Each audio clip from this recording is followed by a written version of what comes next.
14వ నామం పట్టబంధత్రయ అనగా పట్టబంధత్రయ అనగా ఆకాదాది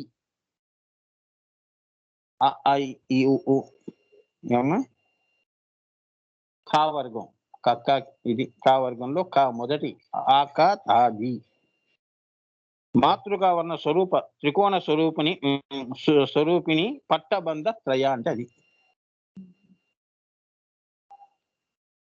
అనగా అకదాది మాతృకా వర్ణ స్వరూపం ఆవిడే. ఆ అంటే ఆ అని మళ్ళీ ఆవిడ వస్తుంది.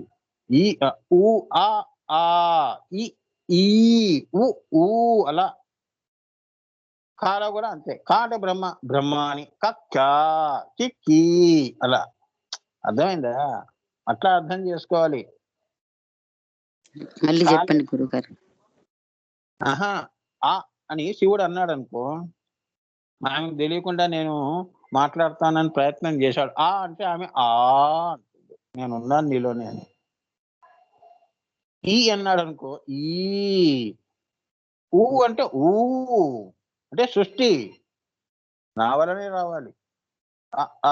ఈ ఊ ఏ అంటే ఏ విశ్వయోని నా ద్వారానే, నీవు నేను కలిస్తేనే ఏ అలా అలా కొనసాగింపు అన్నమాట. అంటే ఆ యొక్క పట్టబంధ వలిత్రయ అంటే కా, మరి కా తీసుకోండి, ధా, ఈ మూడు కూడా. ఖా అంటే కా వర్గంలో, ఖా అంటే బ్రహ్మ, కక్క కిక్కి ఇలా ఖా వర్గం. అలానే ధా అదే స్ఫోటము, బిందు స్పంద ప్రతిస్పందాలు, అది ధా అకధా, మూడు ఆమె అని. అర్థమైందా? అంటే ఇక మిగతావన్నీ కింద మనం పెంచుకున్నాం 50 వర్ణాల దాకా. ఈ అకధా నుంచే ఇవన్నీ. ఆ వర్గం, ఖా వర్గం, ధా వర్గం. ఆ అంటే శివుడు, ఖా అంటే బ్రహ్మయి పరబ్రహ్మయి, ధా అంటే నాదము శబ్దము విస్ఫోటం వలన సృష్టి అకధాది, మిగతావన్నీ వచ్చేయి అని. 50 వర్ణాలు. పంచాశత్ రూపిణి అని పాడతారు కదమ్మా, అది మాతృకా వర్ణ మాతృకా కిరీటి విద్య చెప్పినప్పుడు మీకు ఇవన్నీ అర్థం అవుతుంది. అది పట్టబంధ త్రయ అంటే అది. అంటే శ్రీచక్ర ఆంతర త్రికోణమునందు బిందుయుతంగా ఉన్న దానిలో బిందు రూపిణిగా అధివసించి ఉన్నది ఆ కథ. బంధం అన్న గ్రంథి అన్న ఒకటే, బంధము అన్న గ్రంథి అన్న కూడా ఒకటే. ముడి అని అర్థం, ముడిగా ఉంది. పట్టబంధత్రయ అంటే బ్రహ్మ విష్ణు రుద్ర గ్రంథి స్వరూపిణి అని. నీలో బ్రహ్మ గ్రంథి విభేదిని అంటే మూలాధారం, అక్కడ మాయ నుంచి నిన్ను ఆ విభేదిని చేస్తుంది. పదవే పైకి ఈ మాయలో ఉంటావు అని. అలా విష్ణు గ్రంథి విభేదిని నాభిస్థానం దగ్గర ఆ భ్రాంతి కూడా తీసేస్తుంది. 3వ కన్ను దగ్గర రుద్ర గ్రంథిని కూడా భేదిస్తుంది. అలా రాజరాజేశ్వరి అయి లలిత అయి ఉల్లలిత అయి భాషిస్తుంది అని దీని యొక్క అర్థం. అకధాది ఈ బ్రహ్మ విష్ణు ఇదే ఈ గ్రంథి విప్పుతుంది అని. అర్థమైందా? మరల వాటి విభేదిని కూడా ఆమె బంధిస్తుంది, మళ్ళీ విప్పుతుంది. ముడి ఆమె చేతిలో ఉంది, నీ చేతిలో లేదు. మరి మీరు జాగ్రత్త చేసుకోండి. కొండలి చేసుకుంటున్నారా? చేసుకోండి. ఎంత చేసినా అమ్మవారి కరుణ ఉండాలి. అప్పుడే బ్రహ్మ గ్రంథి విభేదిని అవుతుంది. ఈ ధ అనే అక్షరం పోతుంది, ఖా అనేది పోతుంది. ఆ కథ ఈ ప్రయాణం ఆ పరా. అర్థమైందా? సో నీ అస్సలు ఈ బ్రహ్మ గ్రంథి దగ్గర ఉంది. ఈ గ్రంథి అన్న ఒకటి ముడి అని అర్థము. మరల వాటిని విభేదిని కూడా ఆమె విప్పటం కూడా ఆ తల్లే చేస్తుంది. కాబట్టి సృష్టి క్రమంలో దానిని గ్రంథి అంటారు. ఏమ్మా? సంహార క్రమంలో ఆ గ్రంథినే ఛేదనము చేస్తుంది. యోగి ధ్యానం చేసి ఛేదించుకుంటాడు.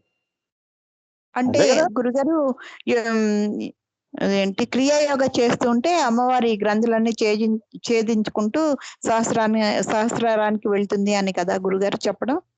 మూలాధారైక నెల బ్రహ్మగ్రంథి విభేదిని అన్న నామాలు వస్తాయి కదా గురుగారు. ఆ నామాల ప్రకారం చెప్తున్నారు కదా గురుగారు ఇప్పుడు మీరు. అంతే, నేను ప్రత్యేకంగా చెప్పానా? నేను వేరుగా చెప్పానా? అంటే ఆ నామాల్లో ఉన్నవి అవే కదా గురుగారు అని, అంటే నేను ఎక్స్ప్రెస్ చేయడం సరిగా రాలేదు గురుగారు, వేరుగా ఏమి అనుకోవద్దు. నేను సరదాగా అంటున్నానమ్మా. ఇప్పుడు నేనేమైనా ప్రత్యేక పురాణం ఏమన్నా అటువైపు వెళ్ళానా? నన్ను నేనే ప్రశ్నించుకుంటున్నా. కాదు గురుగారు, నేను ఎక్స్ప్రెస్ చేయడం సరిగా చేయలేదు గురుగారు, సారీ. పర్లేదు. బ్రహ్మ గ్రంథి విభేదిని అంటే కింద, అంటే ఈ మాయని తొలగించటం, అనేకం పోవటం. విష్ణు గ్రంథి విభేదిని ఏమా మూలము, ఆ యొక్క ముడి కూడా విప్పటం.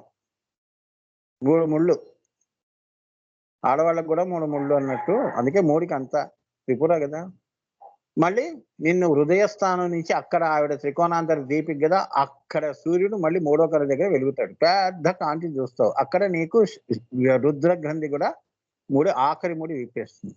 అంటే నీ రెక్కలు ఏవైతే ఉన్నాయి ఆత్మ పక్షిగా అప్పటిదాకా దారంతో కట్టినవి, ఆ దారం విప్పేస్తుంది. అప్పుడు నువ్వు చిత్ గగనంలోకి వెళ్ళిపోతావు అని, పై ఆకాశాల్లో పరాకాశాల్లో, అవన్నీ నేను ఖడ్గమాల్లో చెప్పా. ఆ ఆకాశాలన్నీ మళ్ళీ చెప్పను.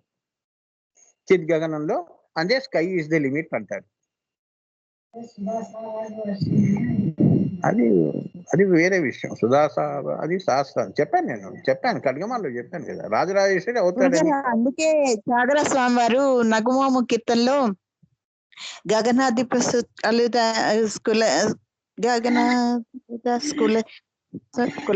రాజేశ్వర అని మెన్షన్ చేశారు గురుగారు.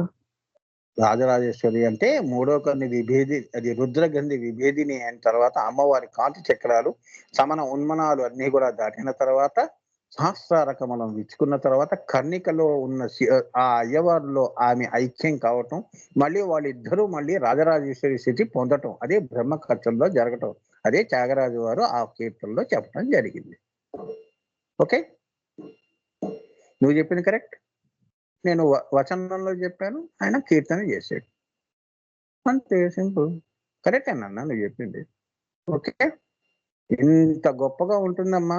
ఆ మహానుభావులు వాళ్ళందరూ కీర్తన చేశారు అంటే. మనం ఖడ్గమాలలో బేరుండా దగ్గర చదువుకున్నాం, చెప్పారు.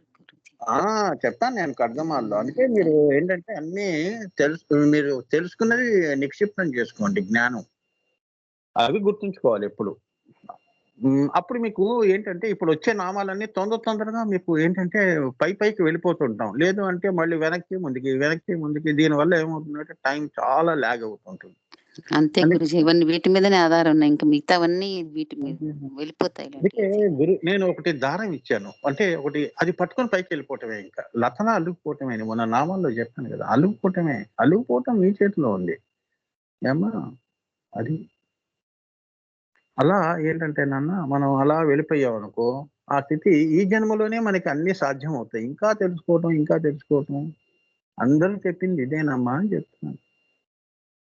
ఎక్కువ వాళ్ళు పాపం దాచింది ఎక్కువ, పూర్వం ఆనందఘన వెప్పింది ఎక్కువ, చూపించింది ఎక్కువ. అది ఈయన గొప్పతనం. ఇది అమ్మవారు మనకి ఇచ్చిన వరం.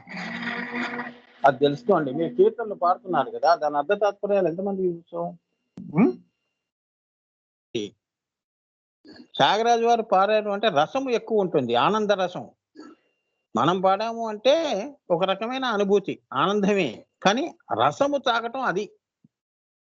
ఇక్కడ ఆనందం పొందటం, అన్నం పెడుతున్నారనే ఆనందం. తిన్న తర్వాత చెప్పింది వేరు, తినక ముందు చెప్పింది వేరు. అలానే గురువు గారు మనకేంటంటే ఇంత శ్రీ విద్య మనకి ఇంత ఇచ్చారు కాబట్టి, ఇప్పుడు చెప్పండి, ఇప్పుడు మీరు కూడా ఆ స్థితిలో ఒక అమ్మవారి మీద ఒక పాట రాయగలుగుతారు, ఒక కీర్తన చేయగలుగుతారు ఆసువులుగా. ఆ స్థితి నీకు అంటే ఎంత కష్టపడితే నువ్వు నీ నోటి నుంచి ఒక కీర్తన వచ్చింది, అది ఎవరూ ఇచ్చింది కాదు, మరి గురువు గారు వందలు రాశారు. సో రెండు తాని సృష్టి క్రమంలో విభేదన భేదన రెండు కూడా ఆవిడే. సో గ్రంథి స్వరూపము, గ్రంథి వేద స్వరూపము రెండు తాని, వెద చేయటం కూడా తాని. కయి కయీలహరయీమాసకహల హ్రీం సకల హ్రీం అని స్థూలంగా మంత్రం చెప్పుకుంటూ మానసికంగా చెప్పుకుంటూ ప్రాణంగా మళ్ళీ వెళ్ళిపోవాలి. ఇంకా మళ్ళీ బయటికి రావద్దు శబ్దం. ఈ అలా అంత కాన్సన్ట్రేటెడ్ గా సూర్యుడి నుంచి కిరణము భూతద్ధంలో పడినప్పుడు కింద కాగితము గడ్డి పెట్టినప్పుడు ఎలా అగ్ని మంటుందో అట్లా ఉండాలి నీ యొక్క ఓంకారం. కయీ అర్థమైందా నేను చెప్పిన ఎగ్జాంపుల్? మిట్ట మధ్యాహ్నం భూతద్ధము తీసుకొని సూర్యుడికి పెట్టి ఎదురుగుండా కింద గడ్డి పెట్టండి, దాని మీద ఆ కిరణం పంపించండి. ఆ కిరణమే నాదము, ఆ నాదమే నీ యొక్క పంచదశి. అప్పుడు అక్కడ మంట పుడుతుంది, అంటే అగ్నిగుండం రాజేయటం. అప్పుడు అమ్మవారు ఏమిటి కుండలిని స్వరూపంగా ఒక్కసారి పడగ విప్పటం, అక్కడ నీకు అనుభూతులు రావటం, అంటే బ్రహ్మగ్రంథి విభేదిని అయిందని పైకి వచ్చేస్తుంటుంది.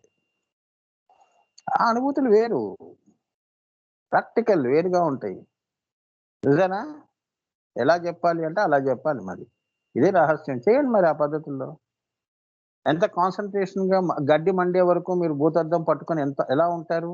ఎప్పుడు మండుతుంది? కయ్యి కయ్యి కయ్యి కయ్యి కయ్యి ఇలరీం కయ్యి ఇలరీం కయ్యి ఇలరీం కయ్యి ఇలరీం అలా అంటుంటే ఒక్కసారి నాదం పుడుతుంది, అంటే మంట పుడుతుంది. నాదమే అగ్ని. అగ్నిర్వాక్ వాగే వరుక్, అగ్ని నుంచి శబ్దము పుట్టినది. ఆ వేడితో దాన్ని మనం ఏం చేస్తున్నాం? నాదం చేస్తున్నాం. అక్షరాన్ని నాదం చేయటం, అగ్ని స్వరూపాన్ని చేయటం అన్నమాట. ఆ వేడి వలన ఆ శక్తి పైకి వెళ్తుంది. ఆ వేడి స్వరూపమే నాదమే నీ యొక్క కుండలిని శక్తి, అంటే కిరణము. ఆ కిరణము నీ హృదయంలోకి వెళుతుంది, ఆత్మలోకి వెళుతుంది, సూర్యుడిలో కలుస్తుంది. ఆ సూర్యుడు మూడో కన్ను దగ్గరికి వస్తాడు. అక్కడే నీకు బ్రహ్మగంధి విభేదిని దగ్గరే నీకు సంవత్సరాలు పడతాయి. అంత తొందరగా జాగృతం కాదు. ఎన్ని ఆశ్రమాలు బయట పెట్టి మోసం చేసినా అది జరగదు. అది సద్గురువుల యొక్క కృప వల్లనే జరుగుతుంది. సమస్య లేదు. దొంగ మార్గాల్లో అడ్డదారుల్లో వెళ్ళిన వాళ్ళకి ఎప్పుడు జరగవు. ఏదో అయింది, ఏదో చూసాం, ఏదో వచ్చింది, ఏదో పాకింది, ఇలా చెప్పుకొని బతకాల్సిందే. కానీ బ్రహ్మగ్రంథి రుద్రగ్రంథి గురించి చెప్పమను, అక్కడ ఏమైంది? కింద వరకే మాకు తెలుసండి అనుభూతులు. మరి పైదాకా వెళ్ళాలి కదా మరి నువ్వు. ఆ టెక్నిక్ ఏది? అది మన క్రియాయోగం, ఫస్ట్ స్టెప్ క్రియాయోగం.